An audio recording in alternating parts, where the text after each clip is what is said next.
ಸ್ನೇಹಿತರೆ, ಎಲ್ರಿಗೂ ನಮಸ್ಕಾರ. ಎಲ್ಲರೂ ಹೇಗಿದ್ದೀರಾ? ಎಲ್ಲರೂ ಚೆನ್ನಾಗಿದ್ದೀರಾ ಅಂತ ನಾನು ಭಾವಿಸ್ತೀನಿ. ನಾನು ಹೊಸದಾಗಿ ನಕ್ಷತ್ರ ಯೂಟ್ಯೂಬ್ ಚಾನಲ್ ಅಂತ ಹೇಳಿ ಒಂದು ಯೂಟ್ಯೂಬ್ ಚಾನಲನ್ನು ಓಪನ್ ಮಾಡಿದ್ದೀನಿ. ನಾನು ಇದರಲ್ಲಿ ಡೈಲಿ ವ್ಲಾಗ್ಸನ್ನು ಅಪ್ಲೋಡ್ ಮಾಡ್ತೀನಿ. ನನ್ನ ಲೈಫ್ ಸ್ಟೈಲ್ ಹೇಗಿರುತ್ತೆ ಅಂತೇಳಿ ನಾನು ಅಪ್ಲೋಡ್ ಮಾಡ್ತೀನಿ. ಹಾಗೆ ನನ್ನ ಮಗಳು 5 months ಕಂಪ್ಲೀಟ್ ಆಗಿದೆ. ಅವಳು ಮಲಗಿದ್ದಾಳೆ ಇವಾಗ. ಅವಳು ಮಲಗಿರೋ ಅಂಥ ಟೈಮಲ್ಲಿ ನನಗೆ ಕೆಲಸ ಹೇಗಿರುತ್ತೆ, ನನ್ನ ಕೆಲಸ ನಾನು ಹೇಗೆ ಮಾಡ್ಕೊತೀನಿ ಅಂತ ಹೇಳಿ ನಿಮಗೆ ತೋರಿಸ್ತೀನಿ. ಇದು ನನ್ನ ಮೊದಲನೆಯ ವ್ಲಾಗ್. ಹಾಗೆ ನನ್ನ ಮತ್ತೊಂದು ಹೊಸ ಚಾನಲ್. ನಾನು ಒಂದು ಹಳೆ ಚಾನಲ್ನ ಕ್ರಿಯೇಟ್ ಮಾಡಿದ್ದೆ 2 ವರ್ಷದ ಹಿಂದೆ. ಒಂದು 11 ವಿಡಿಯೋಸ್ನ ನಾನು ಅಪ್ಲೋಡ್ ಮಾಡಿದ್ದೆ. ಅದಾದಮೇಲೆ 2 years ನಾನು ಯಾವುದೇ ರೀತಿ ವಿಡಿಯೋಸ್ ಮಾಡಿರಲಿಲ್ಲ ಯೂಟ್ಯೂಬಲ್ಲಿ. ನಾನೀಗ ಮನೆಯಲ್ಲಿರೋದ್ರಿಂದ ಮನೆಯಲ್ಲಿ ಏನು ಮಾಡೋದು ಕೂತ್ಕೊಂಡು ಅಂತ ಯೋಚನೆ ಮಾಡ್ತಿದ್ದಾಗ ನನ್ನ ತಲೆಗೆ ಬಂದಿದ್ದೆ ಯೂಟ್ಯೂಬಲ್ಲಿ ವ್ಲಾಗಿಂಗ್ ಮಾಡೋಣ ಅಂತ ಹೇಳ್ಬಿಟ್ಟು. ಅದಕ್ಕೋಸ್ಕರ ವ್ಲಾಗಿಂಗ್ ಮಾಡ್ತಿದ್ದೀನಿ. ಇವತ್ತು ಡಿಸೆಂಬರ್ 2025 2nd ವೆಡ್ನೆಸ್ಡೇ. ಸೊ ನಾನು ನನ್ನ ಫಸ್ಟ್ ಈವ್ನಿಂಗ್ ವ್ಲಾಗ್ನ ಸ್ಟಾರ್ಟ್ ಮಾಡ್ತಿದ್ದೀನಿ. ಈಗ ಆಲ್ರೆಡಿ 3:30 ಆಗಿದೆ ಟೈಮಿಂಗ್ಸು.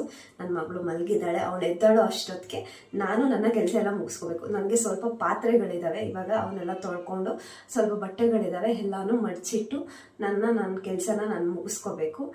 ನೀವು ನನ್ನ ಚಾನಲ್ನ ಸಬ್ಸ್ಕ್ರೈಬ್ ಮಾಡಿಕೊಂಡು ನನ್ನ ವಿಡಿಯೋಸ್ಗಳನ್ನ ನೋಡಿಕೊಂಡು ನಿಮ್ಗೆ ಇಷ್ಟ ಆದರೆ ಲೈಕ್ ಮಾಡಿಕೊಂಡು ನನಗೆ ಪ್ರೋತ್ಸಾಹ ನೀಡಿ ಅಂತ ನಾನು ಕೇಳ್ಕೊತಾ ಇದ್ದೀನಿ ಎಲ್ಲ ವೀಕ್ಷಕರಿಗೂ. ಬನ್ನಿ ಎಲ್ಲರೂ ಇವತ್ತಿನ ಡೈಲಿ ವ್ಲಾಗ್, ಈವ್ನಿಂಗ್ ವ್ಲಾಗ್ನ ಸ್ಟಾರ್ಟ್ ಮಾಡೋಣ. ಸ್ವಲ್ಪ ಪಾತ್ರೆಗಳಿದೆ ಅಂತ ಹೇಳಿದ್ನಲ್ವಾ, ತೊಳ್ಕೊಂಡ್ಬಿಡ್ತೀನಿ ಬೇಗ ಬೇಗ. ನಿಮ್ಮ ಜೊತೆ ಮಾತಾಡ್ಕೊಂಡಾಗೇ ನನ್ನ ಮಗಳು ಎದ್ಲು ಅಂದರೆ ನಾನು ಯಾವುದೇ ಕಾರಣಕ್ಕೂ ಕೆಲಸ ಮಾಡೋದು ತುಂಬ ಕಷ್ಟ ಆಗಿಬಿಡುತ್ತೆ.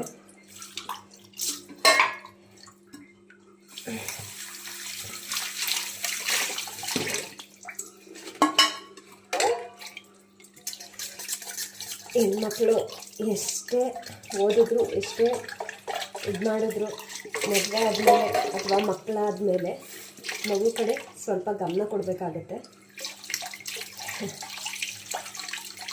ನನ್ನ ಮಗಳಿಗೆ ಈಗ 5 months ಇದೆ. ನಾನೀಗ 5 months ಬಾಣಂತಿ. ನಮ್ಮ ಕೆಲಸನೆಲ್ಲ ನಾವೇ ಮಾಡ್ಕೋಬೇಕು. ಸೊ ಮಾಡ್ಕೊತಾ ಇದ್ದೀವಿ.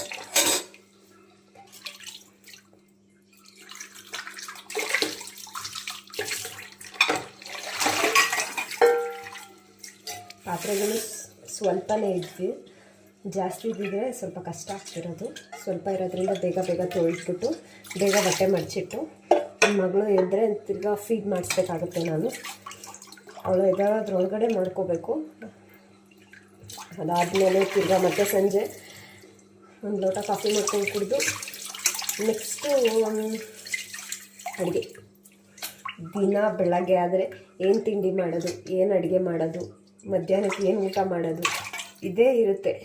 ನೈಟ್ ಇವತ್ತು ಚಪಾತಿ ಮಾಡೋಣ ಅಂತ ಅಂದ್ಕೊಂಡಿದ್ದೀನಿ. ಅದಾದಮೇಲೆ ಚಪಾತಿ ಹಿಟ್ಟು ಕಲಸಿಟ್ಕೊಬೇಕು. ಇದು ಮಧ್ಯೆ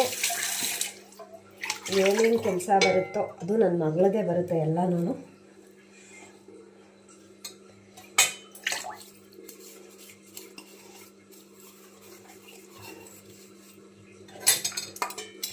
ಬೇಗ ಬೇಗ ತೊಳ್ಕೊಬೇಕಾಗುತ್ತೆ.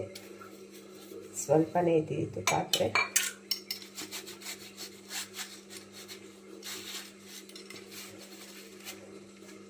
ಆ್ಯಕ್ಚುಲಿ ನನ್ನ ಯೂಟ್ಯೂಬ್ ಚಾನಲ್ನ ಹೆಸರು ಬಂದು ನಕ್ಷತ್ರ ಯೂಟ್ಯೂಬ್ ಚಾನಲ್ ಅಂತ ಹೇಳ್ಬಿಟ್ಟು. ನಕ್ಷತ್ರ ಅಂತ ಯಾಕೆ ಕೊಟ್ಟಿದ್ದೀನಿ ಗೊತ್ತಾ? ಒಂದು ಸ್ಪೆಸಿಫಿಕ್ ಇದಿದೆ. ಡಿಂಪನ ಅಂತ ನನ್ನ ಮಗಳ ಹೆಸರಿಟ್ಟಿದ್ವಿ ನಾವು. ಡಿಂಪನ ಅಂತಂದರೆ ಕನ್ನಡದಲ್ಲಿ ಅರ್ಥ ಬರೋದು ನಕ್ಷತ್ರ ಅಂತ. ಅದಕ್ಕೋಸ್ಕರ ನಕ್ಷತ್ರ ಯೂಟ್ಯೂಬ್ ಚಾನಲ್ ಅಂತ ಇಟ್ಕೊಂಡಿದ್ದೀನಿ.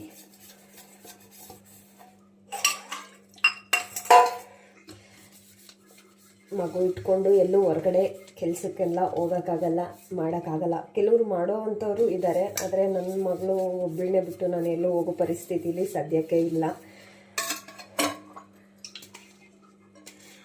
ನಾನು ಕೂಡ MSW ರೀಸೆಂಟಾಗಿ ಫಿನಿಷ್ ಮಾಡಿದ್ದೀನಿ. MSW ಕಂಪ್ಲೀಟ್ ಮಾಡಿ ಮನೇಲಿದ್ದೀನಿ. ಪಾಪು ನನ್ನ ಮಗಳು 3 months ಇದ್ದಾಗ ನನ್ನ MSW ಕಂಪ್ಲೀಟ್ ಆಯಿತು. ನನ್ನ ಮಗಳನ್ನೇ ಕರ್ಕೊಂಡು ನನ್ನ ಮಗಳ ಜೊತೆನೇ ಹೋಗಿ ನಾನು ವೈವಾ ಕೂಡ ಅಟೆಂಡ್ ಮಾಡಿದ್ದೀನಿ, ನನ್ನ ಮಾಸ್ಟರ್ಸ್ ಡಿಗ್ರಿದು.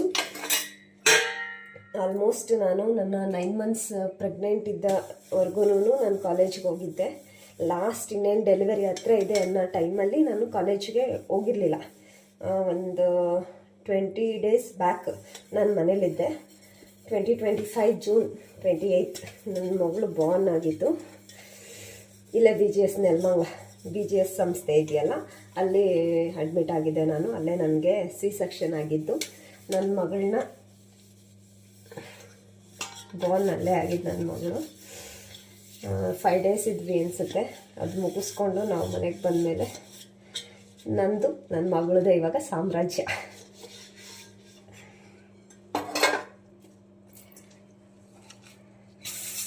ಬೇಗ ಬೇಗ ಎಲ್ಲ ಪಾತ್ರೆಗಳನ್ನ ತೊಳೆದು ಬೇಗ ಬಟ್ಟೆ ಮಡಚಿದ್ರೆ ನನ್ನ ಮಗಳಿಗೆ ಸ್ವಲ್ಪ ಟೈಮ್ ಕೊಡೋದಕ್ಕೆ ನನಗೂ ಟೈಮ್ ಆಗುತ್ತೆ.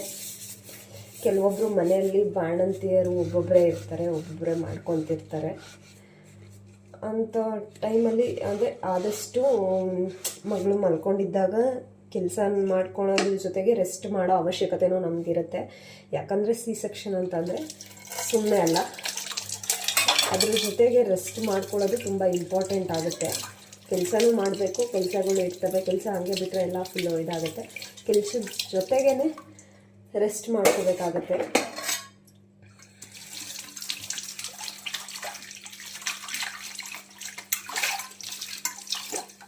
ನನ್ನ ಟೈಮಲ್ಲಿ ನಂದು ಎಕ್ಸಾಮ್, ನನ್ನ ಡೆಲಿವರಿ ಆಗಿ ಕರೆಕ್ಟಾಗಿ ನನ್ನ 28th ಡೆಲಿವರಿ ಆಯಿತು. ಆಗಸ್ಟಿಂದ ನನಗೆ ಎಕ್ಸಾಮ್ ಸ್ಟಾರ್ಟ್ ಆಯಿತು. ಎಕ್ಸಾಮ್ಸ್ ಇರೋದ್ರಿಂದ ನಾನು ಸರಿಯಾಗಿ ರೆಸ್ಟ್ ಮಾಡೋಕ್ಕಾಗಲಿಲ್ಲ. ಆ ಟೈಮಲ್ಲಿ ಎಕ್ಸಾಮ್ಸ್ಗೆಲ್ಲ ಓದ್ಕೋಬೇಕಿತ್ತು. ಅದಾದಮೇಲೆ ಮಾಸ್ಟರ್ಸಲ್ಲಿ, ಅದರಲ್ಲೂ MSW ಅಲ್ಲಿ ಜಾಸ್ತಿ ಯಾವ್ದು ಬರುತ್ತೆ ಅಂತಂದರೆ ಓರಲ್ ಬರುತ್ತೆ, ರಿಪೋರ್ಟ್ಸ್ಗಳಿರ್ತವೆ. Almost field work reports, camp work reports, ಆಮೇಲೆ ಕೇಸ್ ವರ್ಕ್ ರಿಪೋರ್ಟ್ಸ್ ಅಂತ ಎಲ್ಲ ಇರ್ತವೆ. ರಿಪೋರ್ಟ್ಸ್ಗಳೆಲ್ಲ ಕಂಪ್ಲೀಟ್ ಮಾಡಿ ಸಬ್ಮಿಟ್ ಮಾಡಬೇಕಾಗಿರುತ್ತೆ. ಥೀಸಿಸ್ ಒಂದಿತ್ತು, ಆ ಥೀಸಿಸ್ನೂ ಕೂಡ ನಾನು ಹ್ಯಾಂಡಲ್ ಮಾಡಬೇಕಾಗಿತ್ತು. ಅದ್ರ ಜೊತೆಗೆ ನನ್ನ ಎಕ್ಸಾಮು, ನನ್ನ ಎಜುಕೇಷನ್ ಎರಡನ್ನೂ ನಾನು ಕಂಟಿನ್ಯೂ ಮಾಡ್ಕೋಬೇಕಾಗಿತ್ತು. ಯಾವುದನ್ನು ಅರ್ಧದಲ್ಲೇ ನಿಲ್ಲಿಸೋದಕ್ಕಾಗಲ್ಲ ಅಲ್ವಾ. ಅದಕ್ಕೋಸ್ಕರ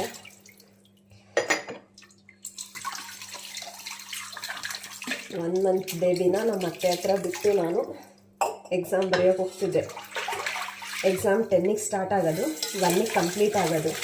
10ಗೆ ಹೋದರೆ ಮಿನಿಮಮ್ 2.5 ಅವರ್ ಎಕ್ಸಾಮಲ್ಲಿ ಕುತ್ಕೊಳ್ಳೇಬೇಕಾಗುತ್ತೆ. ಅದಕ್ಕೂ ಮುಂಚೆ ಹೆಡ್ ಬರೋ ಇದಿಲ್ಲ, ಅವಕಾಶ ಕೊಡಲ್ಲ ಅವರು. 2.5 ಅವರ್ಸ್ ಆದರೂ ಇರಲೇಬೇಕು.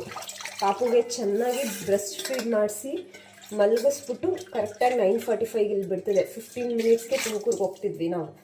ನನ್ನ ಹಸ್ಬೆಂಡ್ ಕಾರಲ್ಲಿ ಕರ್ಕೊಂಡು ಹೋಗಿದ್ದು, ತುಂಬ ಸಪೋರ್ಟ್ ಮಾಡಿದ್ದಾರೆ.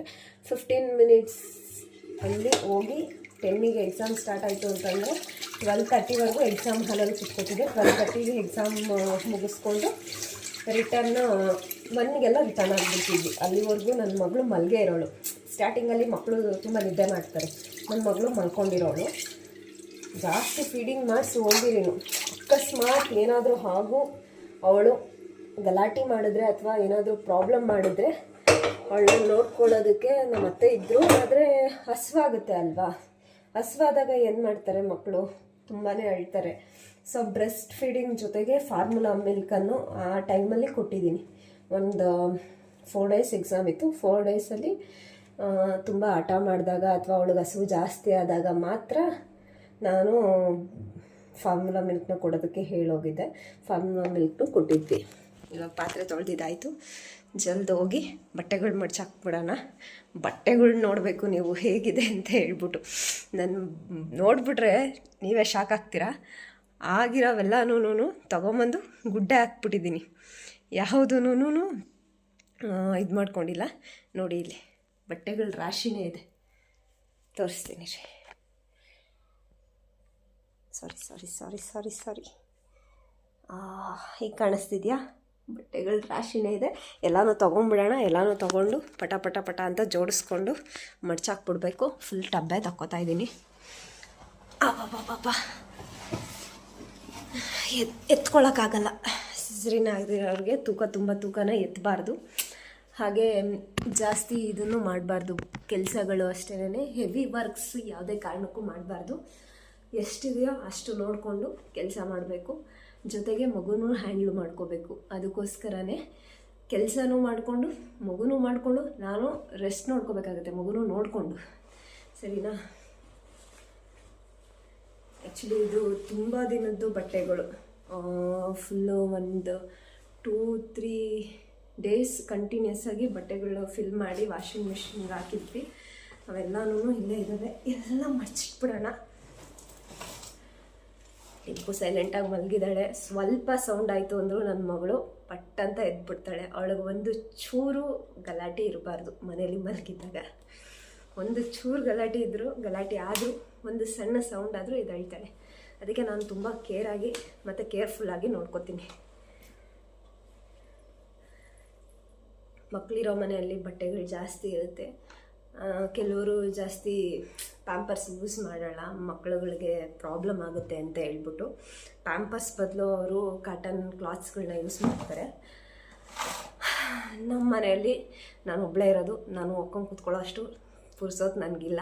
ಸೊ ಅದಕ್ಕೋಸ್ಕರ ನಾನೇನು ಮಾಡ್ತೀನಿ ಅಂತಂದರೆ ಡೈಪರೇ ಯೂಸ್ ಮಾಡ್ತೀನಿ. ಅಂದರೆ 2 ಮಿನಿಟ್ಸ್ ಒನ್ಸ್ ನಾನು ತೆಗೆದು ಗಾಳಿಗೆ ಬಿಡ್ತೀನಿ, ಇಲ್ಲಾಂದರೆ ರ್ಯಾಷಸ್ ಆಗೋ ಚಾನ್ಸಸ್ ಇರುತ್ತೆ ಮಕ್ಕಳುಗಳಿಗೆ.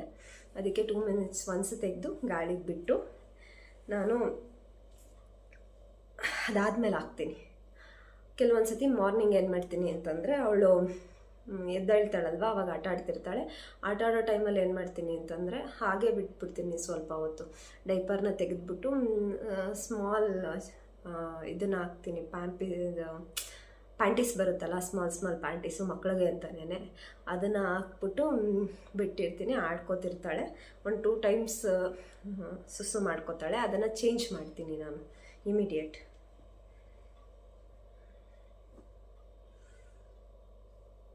ನಾನು ಫಸ್ಟ್ ಯೂಸ್ ಮಾಡ್ತಿದ್ದು ಪ್ಯಾಂಪರ್ಸ್ ಯೂಸ್ ಮಾಡ್ತಿದ್ದೆ.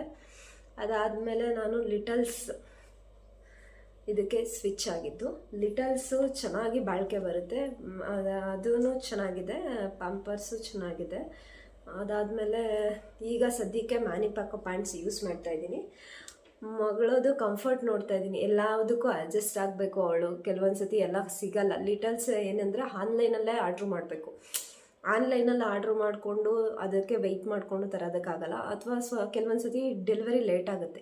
ಡೆಲಿವರಿ ಲೇಟ್ ಆದರೆ ಇಲ್ಲಿ ಮಗುಗೆ ಡೈಪರ್ ಅವಶ್ಯಕತೆ ಇದ್ದೇ ಇರುತ್ತೆ. ನನಗೆ ಬೇಕೇ ಬೇಕು ಅವಳಿಗೆ ಡೈಪರು, ಒಂದು ದಿವಸನೂ ತಪ್ಸೋದಕ್ಕಾಗಲ್ಲ. ಅದಕ್ಕೆ ಏನು ಮಾಡ್ತೀನಿ ಅಂತಂದರೆ ಓರಲಾಗಿ ಕೆಲವೊಂದು ತೊಗೊತಿರ್ತೀನಿ. ನಾನು ಎಲ್ಲದನ್ನು ಅವಳಿಗೆ ಅಭ್ಯಾಸ ಮಾಡಿಸ್ತಾ ಇದ್ದೀನಿ.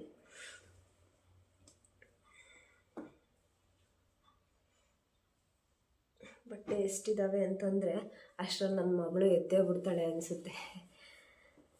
ಅಷ್ಟಿದ್ದಾವೆ, ನೋಡಬೇಕು.